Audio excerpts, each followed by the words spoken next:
Hey guys, Thomas the Solution here, aka Mustached. I'm here to review The Quiet Place.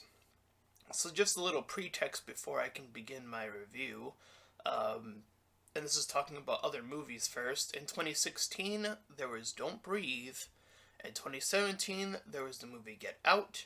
And now in 2018, we have The Quiet Place. And these three movies have given me a newfound hope for the horror genre, uh, surpassing expectations year after year after year. You have your daily schlock of ghost movies and just the insidious stuff that was happening. Not even that long ago. I should have reviewed The Last Key or whatever when that came out, but I'll do that later. Um,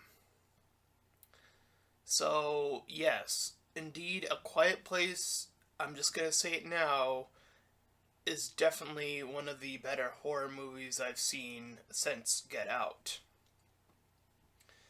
So we begin this wholesome movie. By the way, there will be spoilers in this review, just saying that now. If you have not seen this movie, definitely check it out first and then see the review. So we see that quite a few days have passed. Right off the gate, it says day 89. We see that the street lamps are pushed over, the roads are empty. It looks like the streets are an absolute wasteland at this point in time. So we cut into this shop where we see this woman. We eventually figure out she's like the mother of this family, and she's looking for something for her son.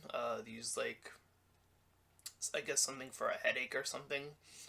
Um, and they see this other girl who's like their daughter, or her daughter, I should say, and they use sign language to communicate. So right off the bat, we're getting a sense of what is happening without uh, really having that much to go off of.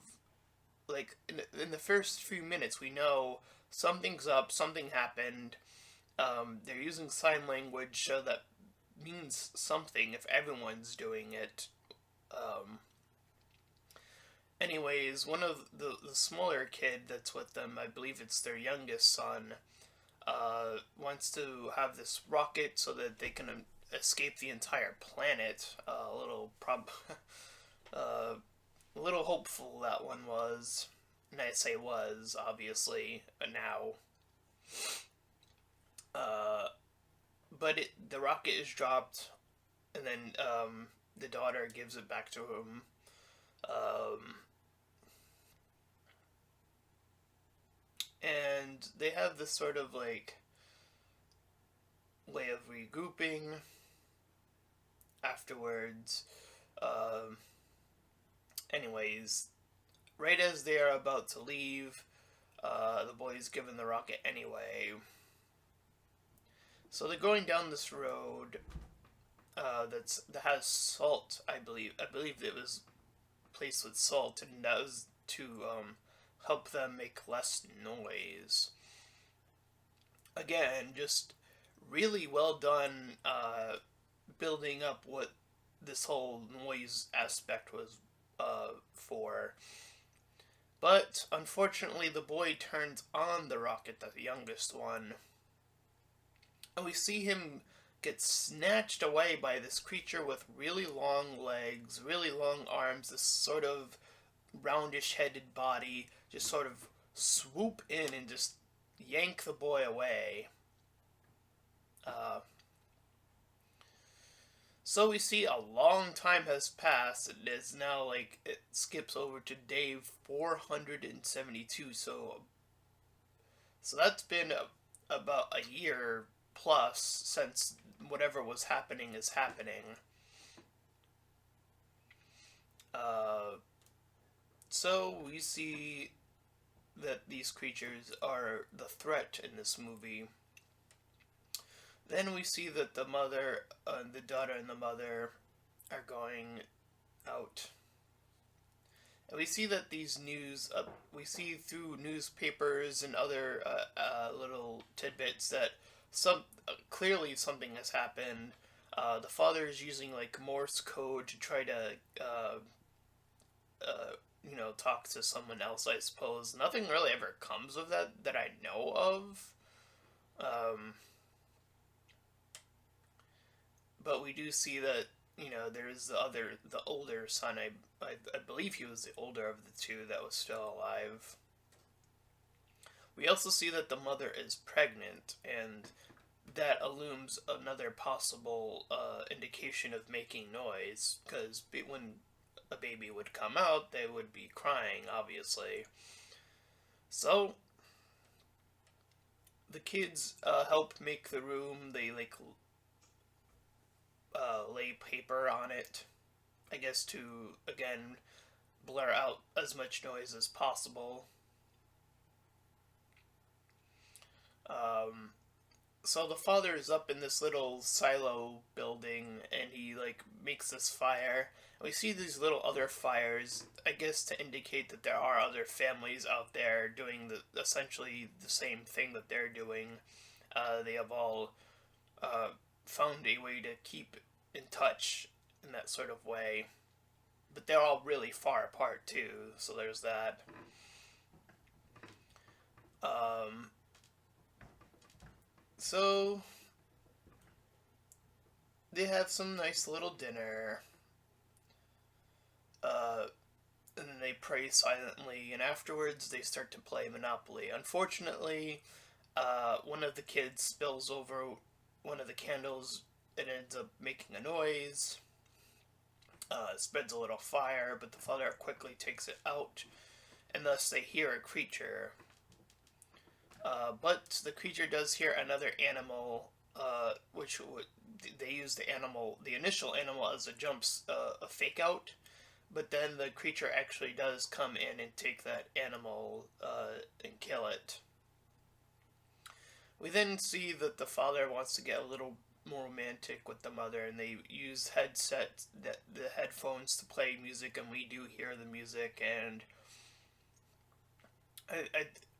that is a thing that I've seen before. It's kind of become a cliche when you want to play music in the universe without it feeling like it's coming out of nowhere. You just say it's coming from the headphones. So I guess by all means that's kind of a okay excuse.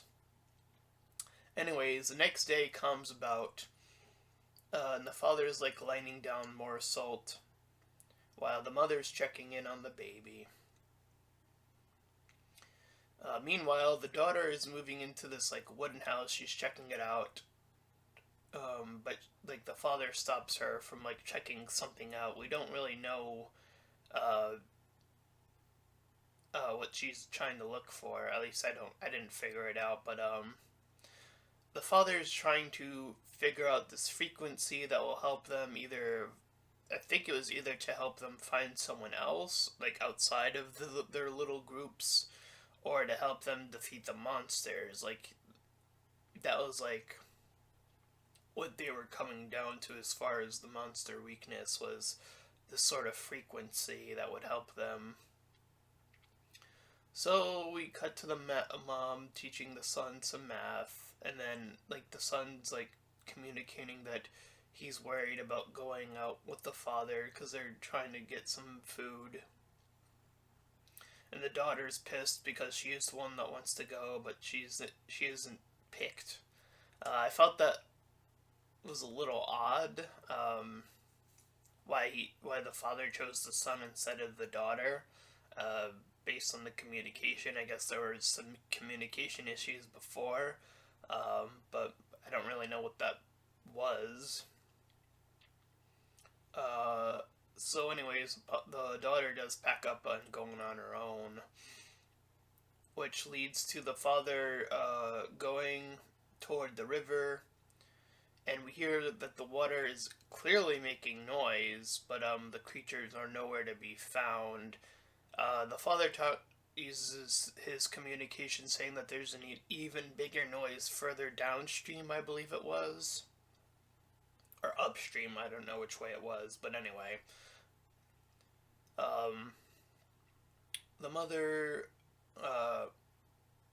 moves something and makes another clear distinct noise, so she's freaking out, obviously. Meanwhile, the father brings his son to the waterfall, and he yells into it, and it freaks the son out. And I did see another review saying that this scene was very how do I say, like, it felt very out of the movie, and I'm actually gonna disagree. Yeah, the dialogue itself is a little bit simplistic and kind of just but the whole waterfall aspect of it does play a part in the movie later on, so I do want to point that out. And I actually do kind of understand why they brought that whole little dialogue in, even if the dialogue was in it. Like I'm not gonna say the dialogue was great. It's not. It's just really simple stuff about, like, oh, like, how did you feel about the daughter and stuff like that. So, anyways, the sister goes to this little grave she had made for the younger son that had been grabbed and yanked away. And then we cut back to the father and the son that are heading out back into the woods. The son sees this old man rising up, and they see this dead old lady, and the old man just yells. And this is a pretty interesting aspect because, right, we have this movie where the dialogue is very, like, we only had that one scene, and it's an excuse because they were behind something that was making more noise than them. So I actually really felt that was a really clever scene, instead of, again, that, how do I want to say this? The execution of, oh, it's behind a waterfall was clever, but the dialogue wasn't anything special. That's what I'm trying to say. But anyways, we see this old man yell, and it really lends itself to seeing, like, why is the old man yelling? Is it because he killed this old lady? Or was it because the old lady made a noise and one of the creatures killed her, and then he felt like there was nothing left to live for, so he just said, fuck it, I'm just gonna, scream myself and then get killed? Like, the aspects of why he decided to yell are a complete mystery. It's up to the viewer to decide, but there's enough information there to say it has something to do with the woman. There's enough information there to piece some sort of thing together, and which one it is, it's still understandable. So yes, one of the creatures does take out the old man. So the mother is starting to feel that the baby is kicking. So that's a aspect that's also making it harder and harder for things to go about.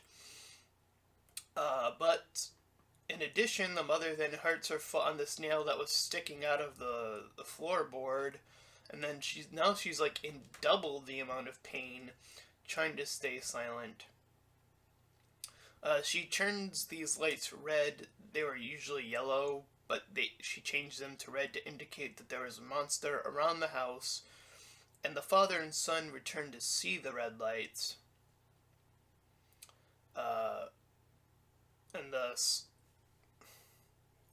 little, like, noise goes off, uh, and it does allow the mother to move once that noise is made, because it's made by I think it was either the father or the son that made some sort of noise. And then we see the mother go into the tub, just like we see in the poster. The creature is looming closer and closer, and then the sun. It was the sun this time that makes a rocket go off, and this allows enough opportunity for the mother to scream without the monster, like, lurking in toward her. But we also see that the sister also sees the fireworks going off as well. So she starts to head toward them as well.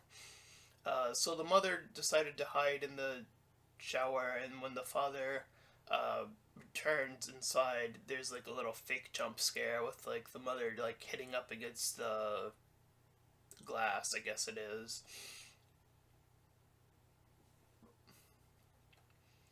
So the son hears some sort of noise because he's still outside by himself, by the way, and runs into the corn maze, which is constantly making noise. So there's that. He eventually like hits this tire and then stops. The mother then gives birth to the baby, and it clearly cries, as I'd say. Um, so they move into this little bed bunk. Like literally, there's a bed, and underneath it is a bunk. They go down there, and they play. And the father like places this breathing apparatus on the baby, and then places the baby in a wooden casket, and then covers the casket. I was like, oh no, Jesus Christ! Um, at that point, and you already like, even though the characters aren't really that complicated because everything is done through sign language, besides that one scene, um, like you're still rooting for them, which again is I think is very impressive at this point because it's just they feel like a nice wholesome family that has issues here and there, but other than that, they're just you know a nice little family trying to make it through. So, anyways, so yes, the baby is put in a little tomb thing. Um, the sister doesn't hear this creature looming up behind her because she has this hearing aid, and yeah, her hearing aid goes up in noise, but that also disrupts the creature, and then it runs from her, but she doesn't notice it yet. Um, so since the father and mother in this little bunker, they're able to talk about the baby. Uh, talk, they mention it's a boy. The mother then talks to the father about protecting the children. So, before the father can find them, the sister reunites with the brother, uh, and we cut back down to see this water's dripping. I believe it was from the upper floor, and it was like dripping downwards. So the brother and the sister go to the silo. They light the flame, but it doesn't catch. Like it doesn't last. I'm looking at my notes. Sorry. So the one of the monsters comes near the mother, uh, and it goes into the water because the water is going down there. The father already left to go for the other two, the kids.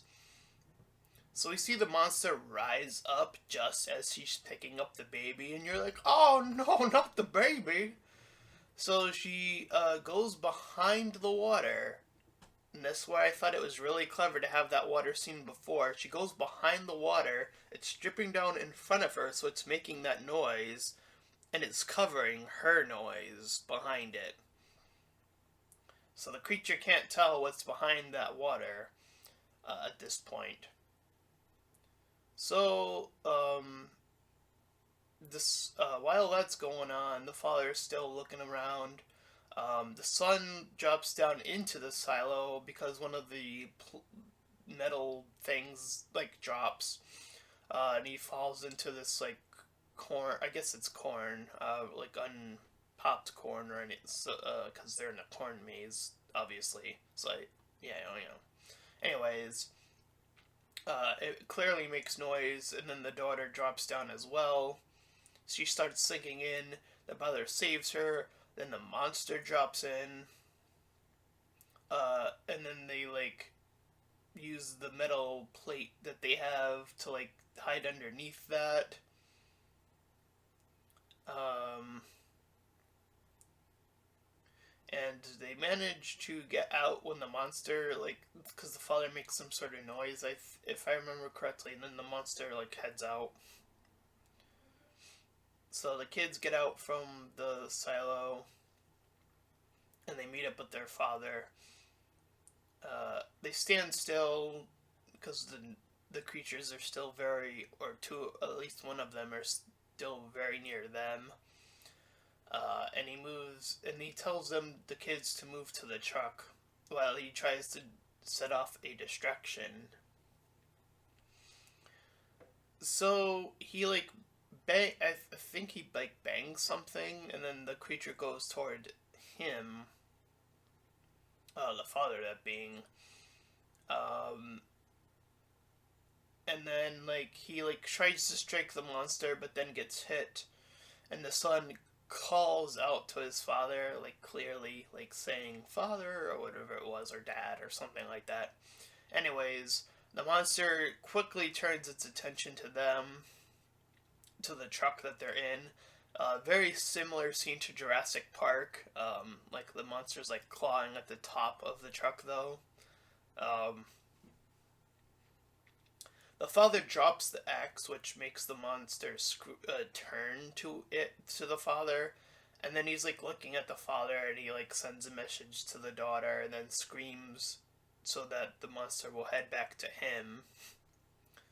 And and then the daughter sees like the father get killed. Yes, the father does die in this movie.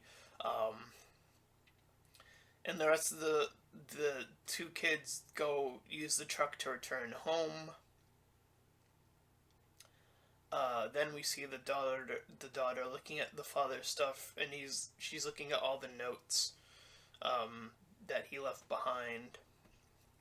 And we see this monster actually just sort of start to work its way down there. I believe it was the one that was near the house the entire time. So she turns her hearing aid back on, and then she slowly discovers that it like distracts the creature. Then she like blasts it into the speaker, which weakens it severely enough so that the mother can shoot it with her rifle. And then they end up killing that one, and then we see two more coming in through like these little monitors that they have up. The daughter increases the frequency on her little hearing aid, and then the mother cocks up her gun, ready to take out those remaining creatures. And that is the end of A Quiet Place. My goodness, is this movie a tremendous treat. Again, I easily believe it joins the ranks of the previous two movies I just mentioned at the beginning of this review. Using sound to its advantage, cleverly using water as like the sort of hiding mechanism. Just having a movie that, with every sound, you know that this family is going to be at risk, and having ways of that catching on. Definitely a movie I would highly recommend. Even knowing my spoilers, I would still say definitely check this one out. Definitely support it, because I definitely think it definitely deserves it. I think it's already doing well as far when this review will be coming out. But yeah, that was definitely either an 8 or even possibly a 9 out of 10. I really enjoyed this movie. Probably easily going to be a top 10 for a 2018 film for quite a few people, just like how Get Out was for me last year. So, if you enjoyed this spoiler review, then please feel free to like, comment, and subscribe. And also make sure to check out that link in the description. It'll head you over to my Patreon page, and any donations are greatly appreciated. And until next time, everyone, bye-bye!